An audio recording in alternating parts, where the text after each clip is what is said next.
Très bien. Bon, alors, nous avons vu le top 1 actuel, Oui, à savoir... la plateforme 2. Très bien. Est-ce que tu peux nous dire quelques mots, la durée, la date 1h40, 18 et plus, 2024. et le genre? Thriller. Thriller horrifique. C'est réalisé par qui, s'il te plaît? C'est réalisé par Galder, Gastelu, Oui. Irussia. Très bien. C'est espagnol, je crois savoir. Oui. Est-ce qu'il est connu dans le métier? Pas vraiment, il a fait quelques courts-métrages, il a fait la plateforme qui a percé, d'où le 2. Et il a fait en 2024 Riche Flux. Voilà, attention, accrochez-vous, c'est des milliardaires, des millionnaires qui meurent d'un virus. Et ça touche que les riches, pas mal. Intriguant. Déjà, on va mettre les pieds dans le plat. Impossible de comprendre la plateforme 2 sans avoir vu le 1. Exact. Et si vous l'avez vu il y a 2 ans, ça marche pas non plus. Hein. Il faut avoir les idées fraîches. Nous sommes d'accord? Oui. Très bien. Est-ce que tu veux parler des acteurs de la plateforme 2, les présenter? Alors, on a Milena Smith, qui a fait Teen et Tina sur Netflix, qui a fait aussi La petite fille sous la neige, là. Voilà. Natalia Tena, qui, elle, a fait Origine. Et Ovik Kushkerian, Casa del Papel. Très bien. Je vais citer le gars avec son bandeau, le consacré, qui est Oscar Jaenada, qui a fait, lui, Instinct de survie. Très bien. C'est un film plutôt pas mal. Tiens, tu peux nous faire le pitch, s'il te plaît? Le 2 ressemble au 1. Vous comprendrez après. Dans le 2, on a quoi? Eh ben, c'est une sorte de prison. Voilà. Il y a 333 étages et à chaque étage, il y a un binôme.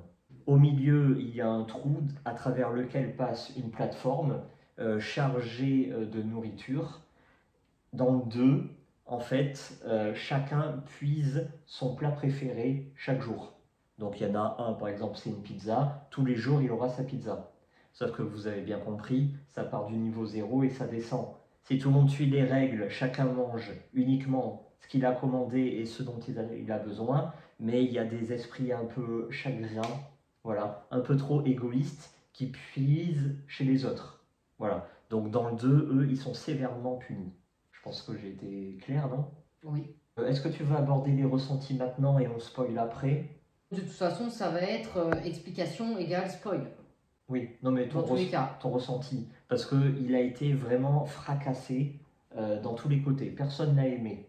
Toi, est-ce que tu as aimé ou pas? Oui. Malheureusement, je pense que ceux qui n'ont pas aimé attendaient une explication, une suite du 1. Chose qu'on n'a pas du tout là, et ça se voit dès le début du film. J'ai aimé toutes ces scènes gore, quoi. J'ai trouvé ça très bien fait, bien réalisé. C'est sûr, maintenant, du côté explication, on peut être déçu, on reste sur sa faim, on comprend pas tout. Mais ça reste quand même un bon film, quoi. Je veux dire, il y a du travail derrière, ça se voit. On peut pas dire que c'est une daube. Bref, passons. Le 1 se suffit à lui-même. Oui, vous n'êtes pas obligé de voir le 2. Ça, c'est très important. Surtout que le 2 a été pas mal attendu. C'est pour ça qu'il y a eu pas mal de déceptions. Comme le 1 a connu un grand succès, hop, le 2 est là. Sans ça, le 2 serait pas là aujourd'hui. Le 1 est libre d'interprétation. Le 2 tente d'expliquer le 1, mais laisse des zones d'ombre.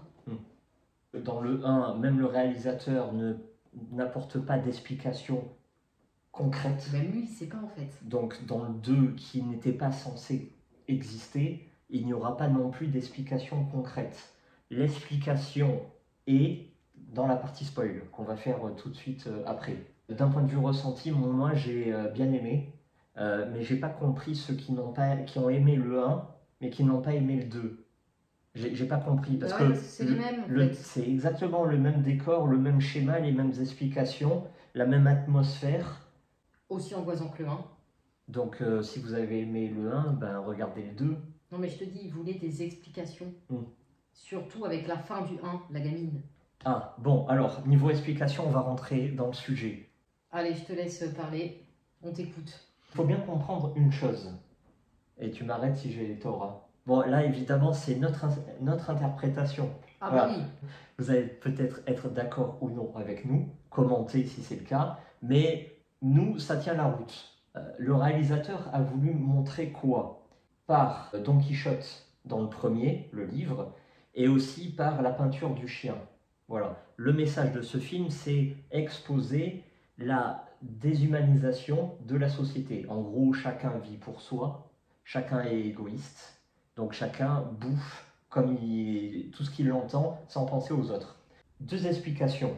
Dans le premier, nous avons le personnage masculin qui, lui, essaye d'instaurer l'équité par la violence. C'est-à-dire que chacun a un peu, histoire que tout le monde mange. Alors que dans le 2, il y a un espèce de totalitarisme, là aussi par une justice, par des lois, mais ça va partir en vrille parce que trop de lois tue la loi. Et quand la justice ne va pas, qu'est-ce qu'on a? On a la révolution. Donc à partir de là, on comprend que le 2, c'est le préquel du 1. C'est-à-dire que trop de justice du 2 amène une révolution dans le 1. C'est effet boule de neige, hein. L'histoire avec un grand H est écrite comme ça. C'est toujours la même chose. Exactement, totalement d'accord avec ça. Bon, à partir de là, qu'est-ce qu'on peut dire de plus? Il y a aussi un truc à bien comprendre. C'est que, ok, la société est déshumanisée, mais comment elle réussit à survivre, c'est grâce à l'espoir. Et l'espoir passe par 2 choses, le pardon et la seconde chance. Le pardon, c'est pour les adultes, la seconde chance, c'est pour les enfants. Donc, oublions que le panna cotta est le message. Non, le message, c'est les enfants. Parce que les enfants, c'est l'espoir, c'est la seconde chance. Oui, il y a 2 scènes avec des enfants. C'est pour ça qu'ils remontent. Donc, au début, on a une pyramide où les enfants gambadent très tranquillement et font tous du toboggan, chacun son tour, très tranquillement, comme tu dis. Parce qu'il y a des lois. Mais quand il n'y a plus de lois, tout le monde se marche dessus. Et celui qui écrase tout le monde, hop, il est puni, il part au niveau 333. Ah. C'est la punition. On fait n'importe quoi, t'es puni. Mais attention, t'es un gamin, t'es un jeune, t'es naïf, t'es candide, tu connais pas la vie, t'as droit à une seconde chance. Et donc c'est là l'adulte qui te prend par la main et qui te met sur la plateforme. La plateforme, c'est la seconde chance. Évidemment, ça passe par un sacrifice. Le sacrifice de l'homme, qui part directement dans la fosse tout en bas. Inutile de se dire que la fosse, c'est la mort. Hein. Tout le monde est mort. Voilà. Forcément. Donc le gamin a droit à une seconde chance, il remonte. Et l'adulte en bas est mort. Donc qui on a en bas? Le personnage masculin du premier, qui contrairement dans le film 1 n'est pas tout seul, il y a tout plein de monde, et il retrouve la femme du 2. C'est un couple. Et la femme du 2 est entrée dans la tour, bon moi j'appelle ça une tour, mais c'est pas une tour, quoi, dans la prison. Elle voulait du temps pour se pardonner elle-même d'avoir tué l'enfant de son copain, qui se retrouve être l'homme du 1. Même si elle est morte, ça va être un pardon post-mortem parce que l'homme l'embrasse. Et c'est ça le but un peu de la prison, se pardonner soi-même. C'est une sorte de catharsis, quoi. C'est le mal par le mal, le pardon par la douleur. Voilà. Donc arrivée en bas, elle obtient son pardon de la part de l'autre homme, son ancien conjoint. On est d'accord avec ça ou pas? Non, moi je suis pas d'accord avec le fait que ce soit un couple. J'ai pas d'explication là-dessus, tu as eu beau me l'expliquer. Oui, mais à la fin, pas ça logique. Oui, parce qu'il faut préciser, ne coupez pas le film avant la fin, parce qu'il y a une scène secrète à la bien fin. Sûr. Et dans la fin, on voit l'homme et la femme se rejoindre dans les bras. Ça prouve qu'ils se sont déjà connus. Oui, mais ça peut être les 2 fins du film, et donc il n'y aura pas de 3. La brune représente le 2, le mec représente le 1, ils se retrouvent, fini. Moi, je pense qu'il y aura un 3. Et le 3, ça sera le préquel au préquel. Comment on est arrivé à autant de lois. Ouais. Et je pense que, vu que l'histoire se suit, dans la vraie vie, il y a eu une révolution. Et donc, ils ont créé la tour, la prison, là, pour punir les plus rebelles de la société et instaurer des règles radicales qui sont amenées des années, voire des décennies plus tard, aux 2, à la plateforme 2. Oui, c'est-à-dire que les gens se sont assagis, mais les règles ne se sont pas assagies. Et donc, trop de règles tue la règle, ça devient un système inique, injuste. C'est-à-dire que même quand tu essayes de faire le bien, tu es quand même puni. Et donc, ça amène toujours un système de révolution. Oui. Accalmie, révolution, etc. etc. C'est l'histoire. Hein. Oui, ça, je suis totalement d'accord. Bon. C'est compliqué. Expliquer pourquoi il y a autant d'enfants en bas. Symbole de la société. Les enfants. Oui, c'est symbole de la société. Et il ne faut pas oublier que le film est espagnol. C'est-à-dire que Don Quichotte le livre de Don Quichotte, dans le premier, parle, pareil, déshumanisation de la société. La peinture du chien de Goya, pareil, déshumanisation de la société. C'est-à-dire que le peintre, dans la vraie vie, était totalement sourd, misanthrope, bref, dans sa bulle, et il s'est totalement mis de côté de la société. Très bien. Et donc il a créé cette peinture-là. Et donc la fosse aussi, ça représente un peu le lieu, le cloître de tous les mis au banc, voilà. Tous ceux qui sont mis au banc de la société, hop, dans la tour. De façon volontaire ou non. Hein. Et on peut même se comprendre que dans le 2, c'est même des volontés personnelles de se mettre au banc de la société. Moi, ce que je trouve dommage, c'est que comme il a créé la plateforme sans penser à faire une suite, on aurait pu avoir des éléments dans le 1 qu'on retrouve dans le 2 et qu'on se dit « Ah, mais oui, tu te rappelles, dans le 1, là, le mec, chose qu'on n'a pas là. » Par exemple, pour ton explication du fils. C'est son fils qu'elle a tué accidentellement, la brune, au mec du premier. On n'a pas cette explication parce que dans le 1, le mec, il n'explique pas pourquoi il est là. Non, il est rentré là-dedans pour avoir une autorisation, une habilitation.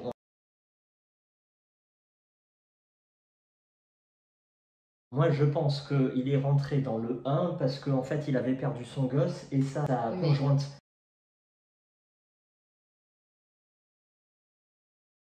La conjointe qui s'est avant enfermée pour se pardonner de la mort du avoir fils. Du temps, d'accord. Lui, il supporte plus la situation de cette double perte. Hop, il est un peu en marge de la société d'une façon mentale et donc il va dans la fosse. Oui, mais l'autorisation pour sortir, comme quoi tu es apte à retourner à ta vie, c'est pour ceux qui ont fait quelque chose de mal.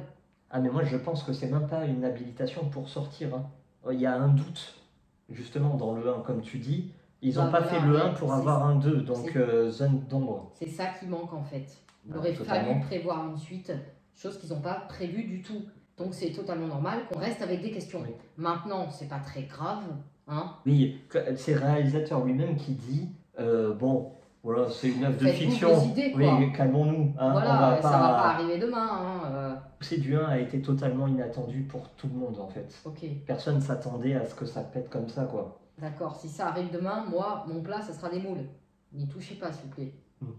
Tu prends quoi, toi? Moi, des œufs, j'avais dit, ouais, des omelettes. On a fait des moules et des œufs. Ouais. Les seuls trucs qui ne calent pas du tout le ventre. C'est clair. Ne vous inquiétez pas. Non, mais bon, si on commence à réfléchir trop, on se dit, ouais, mais comment les gens, l'autre, elle mange des croquettes. Comment tu peux survivre? Comment tu peux survivre avec 3 croquettes? Comment tu peux survivre avec 6 croquettes dans le ventre? Ou 3? Franchement, je suis encore en train de chercher quoi. Ce sera tout au niveau explication. Si vous avez d'autres questions, allez-y. Si vous n'êtes pas d'accord, allez-y. Si vous avez une explication propre à vous, allez-y. Voilà, nous, on parle de tout ici. Ah, on est totalement ouvert, hein, parce que franchement... Liberté d'expression. Pour trouver vraiment la véritable explication, on ne pourra jamais, de toute façon, non, comme on l'a dit, parce que même le créateur du film ne l'a pas. Oui, voilà. Donc, à partir de là, chacun son choix sur la suite. Ne nous cassons pas la tête et espérons une plateforme 3. Voilà. Ou pas. Bah, on a dit que le 1 suffisait, donc on n'a pas forcément besoin d'un 3. Oui, mais voilà. Mais si c'est un film dans le même genre, avec encore autre chose, par exemple, il n'y a plus de loi, il y a, admettons, même plus personne qui se bat et tout, moi je prends, parce que le décor est bien. Ben non, ils ont lancé la machine. Il fallait faire le 1. Maintenant qu'ils ont fait le 2, c'est forcément, il y a un 3. Voilà. Et le 3, c'est pour quel événement a lancé la création de la prison? Ça, moi, j'ai bien envie de savoir d'où ça vient et pourquoi c'est là à la base. Avant que ça soit ouvert à tout le monde, il y avait bien des personnes précises pour rentrer dedans, je pense. Oui. Merci beaucoup. Merci à vous. Et puis on se retrouve très vite. Bonne soirée. Hein. Très vite. Je baguette.